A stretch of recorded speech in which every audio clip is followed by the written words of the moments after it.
السلام عليكم اخواتي، مرحبا بكم في قناتكم المتواضعه بيساره. اليوم حبيباتي جبت لكم وصفه العصيده. هذه الوصفه نتاع زمان كنا ناكلوها، كانوا يحضروها لنا جداتنا ربي يرحمهم ولا الامهات. يعني كنا ناكلوها كي كنا صغار، تجي ما شاء الله بنينه خير من القاطوات نتاع درك وكلش. المهم بسم الله دون اطاله. نبداو. عندي كاس نتاع السميد العادي اللي طيبي به الكسره الرخيص نورمال متواجد عندك في المنزل. نديروا له كاس 3 كيسان تاع الماء. نبدا هذا الكاس الاول،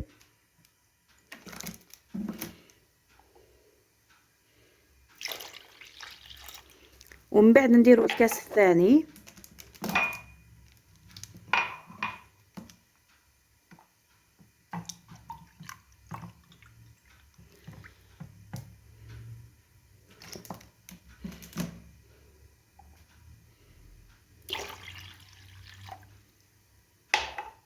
وهذا الكاس الثالث.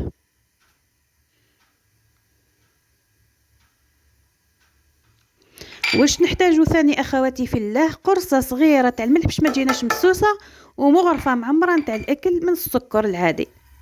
نحطوها فوق النار على نار مهيله باش السميد هذاك نتاعنا يطيب لنا بيان، ما يبقاش خضروني. نحركوه هكا بالتخليط المستمر بالمغرفه، والنار كما قلت لكم مهيله متوسطه رقيقه عفوا قليله. هكا نخلطو بالتخليط المستمر.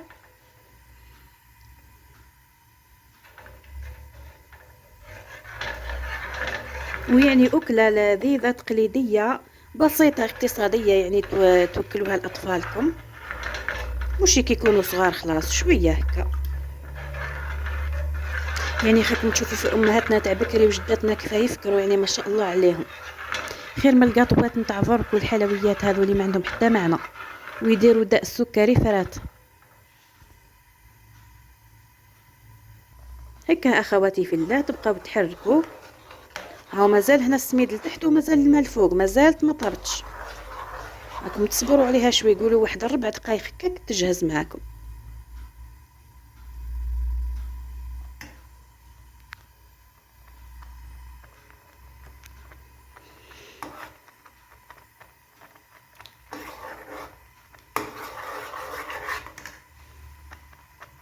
يعني تجيب لينا ما شاء الله. انا نستخدمها بزيت الزيتون، ملي كنا نديروها بزيت الزيتون، كاين اللي يحبها بالزبده كيما بغيتو، هذاك مساله اذواق اختياريه.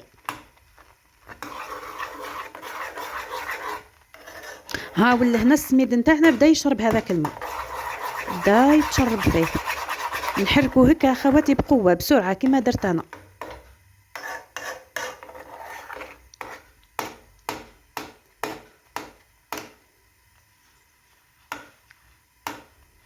لازم ما تغفلوش اخواتي في الله، لازم ديما تبقاو بالتخليط المستمر.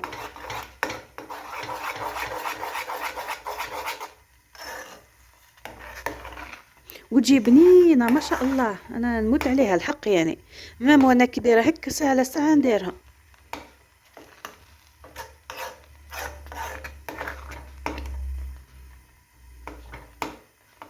دركا قريب توجد معنا اخواتي في الله. كيفاه تفيقوا لها بلا قريب توجد؟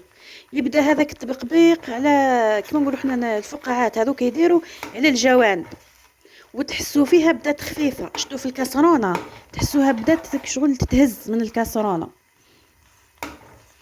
ثاني كيفاه نقول لكم، هاي تتهز من الكاسرونه، يبدا هذاك التبقبيق على الجوانب، وشربت هذاك الماء. وكم تعرفوها تبان الريحه، تبدا تظهر الريحه هذيك تاع السميد باللي راهو جهز. درك اخواتي في الله انا نضيف لها زيت الزيتون كما قلت لكم. درك اللي يحب يزيد لها يضيف لها عفوا الزبده كما بغيت، وانا ندير لها زيت الزيتون. زيت الزيتون يعني صحيه وتجي ما شاء الله. وهنا راهي قريب توجد معايا، جوست نخلط هذيك زيت الزيتون فيها وننزل. والتزيين يبقى اختياري، انا نزينها بالسكر اخواتي في الله وبشويه زيت الزيتون.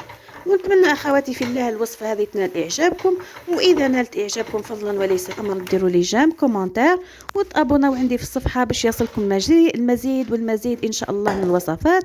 ونقول لكم شهيه طيبه وفي رعايه الله. ها هو كتي درك الطبق تاعي مزين في الاخير، ومع السلامه.